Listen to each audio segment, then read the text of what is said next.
Hola, hoy voy a continuar con la teoría de los sistemas gas líquidos que contienen un componente condensable. En este caso les voy a hablar sobre la ley de Boole, lo que es la temperatura del punto de vacío, los grados de sobrecalentamiento. La primera acotación que hay que hacer es que la ley de Boole no solamente se aplica a sistemas con una especie condensable, se puede aplicar a sistemas que tienen varias especies que pueden condensar. Pero concretamente para una especie condensable, la ley de Boole es la siguiente.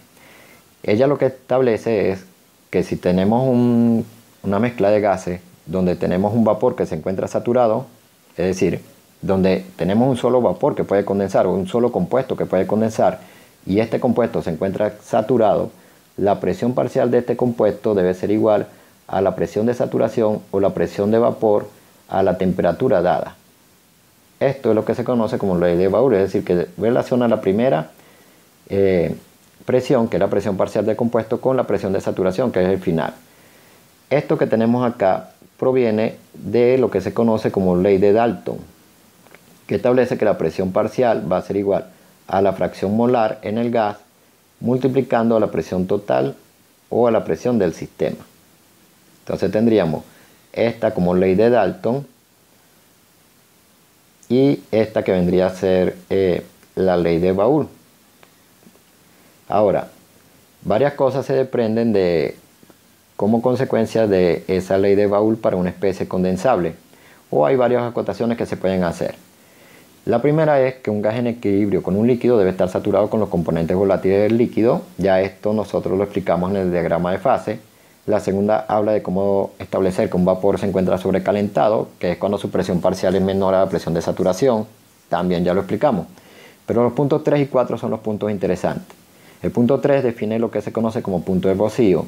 Si nosotros leemos, veremos que se trata de todo un procedimiento hipotético para determinar el punto de vacío. Dice, si un gas que contiene un vapor sobrecalentado se enfría manteniendo la presión constante del sistema, la temperatura a la cual se forma la primera gota de líquido y por lo tanto el gas se encontraría saturado, se denomina punto de vacío. Si nosotros deseamos determinar el punto de vacío, tenemos que seguir este proceso, que puede ser un proceso real o puede ser un proceso hipotético. Y lo que se llama grado de sobrecalentamiento es la diferencia que hay entre la temperatura a la cual se encuentra el sistema y la temperatura del punto de vacío. Pero vamos a solucionar este ejemplo donde vamos a calcular lo que es el punto de vacío y los grados de sobrecalentamiento. Lo primero que debemos establecer es dónde estamos ubicados. Dice, se tiene un vapor conformado por aire y agua.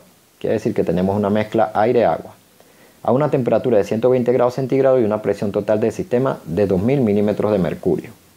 Entonces, vamos a suponer que a ese estado lo vamos a llamar estado del punto H.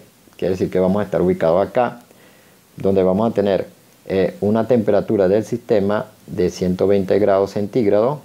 Vamos a tener una presión del sistema de 2000 milímetros de mercurio. Y vamos a anotarlo acá, 120 grados centígrados. Ahora, ¿qué valor tiene la presión parcial de agua en el punto H? Dice que tiene un valor de 760 milímetros de mercurio. Eso quiere decir entonces que también podríamos colocar el valor de la presión parcial del agua en el punto H. Podemos notar acá 760 milímetros de mercurio. Ahora, ¿cómo sabemos nosotros que el punto H se encuentra en la zona de vapor sobrecalentado? Lo sabemos porque este es un problema del punto de cálculo del punto de vacío. Y debemos recordar que lo que tienen punto de vacío son los gases o los vapores sobrecalentados. Entonces, debemos estar ubicados primero en la zona de vapor sobrecalentado. Como lo que se desea es determinar el punto de vacío, entonces vamos a seguir el proceso hipotético planteado en la parte número 3. Ese proceso hipotético dice que el gas se va a enfriar manteniendo la presión del sistema constante. Eso quiere decir que vamos a seguir un proceso isobárico. Como el gas se enfría, esto quiere decir que la temperatura va a cambiar. De hecho, la temperatura es la que deseamos determinar, que es lo que se conoce como temperatura del punto de vacío. Como la presión del sistema permanece constante, entonces la presión total del sistema continúa en 2000 milímetros de mercurio. Y como nos vamos a detener cuando se forme la primera gota de líquido, y eso significa que nos vamos a mover del punto H hasta el punto K a través de esta línea. Y acá estaría lo que se conoce como proceso isobárico. Entonces nos movemos a través de esta línea hasta alcanzar el punto K. Como vamos a calcularlo justo cuando se forma la primera gota de líquido, entonces la presión parcial del agua debe permanecer constante.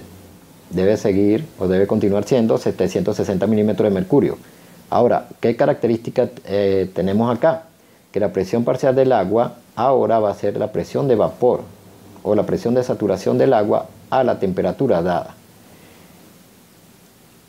Eso quiere decir entonces que en el punto K, y vamos a colocarlo acá, que acá el recipiente o el compuesto que se encuentra dentro del recipiente estaría saturado.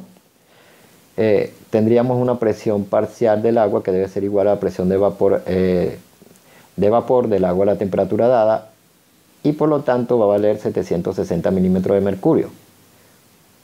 ¿Cómo vamos a determinar la temperatura?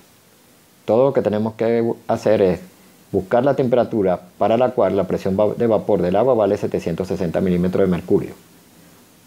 Podemos, por ejemplo, utilizar la tabla del Felder tercera edición. Ya la comentamos en la parte anterior, donde tenemos enlistada la presión de vapor del agua en milímetros de mercurio para varias temperaturas. Esta es la tabla B3 del Felder tercera edición. Estas que aparecen acá son las presiones de vapor. Vamos a ubicar 760. Esta sería la presión de vapor de 760 milímetros de mercurio. Y lo único que tendríamos que hacer es leer la temperatura.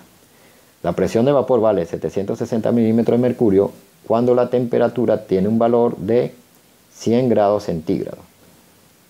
Entonces, ese valor de esa temperatura es lo que se conoce como punto de vacío.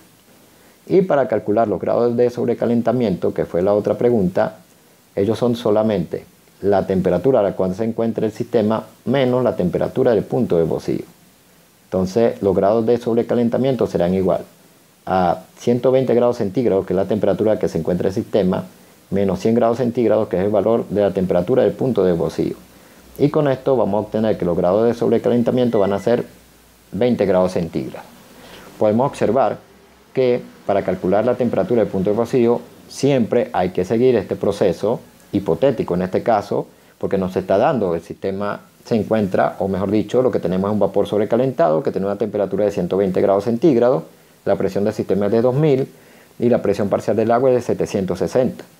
Lo único que nos mandaron a determinar cuál sería el valor de la temperatura del punto de vacío, y por lo tanto debemos suponer este proceso hipotético todo el tiempo que le deseemos calcular lo que se conoce como temperatura del punto de vacío.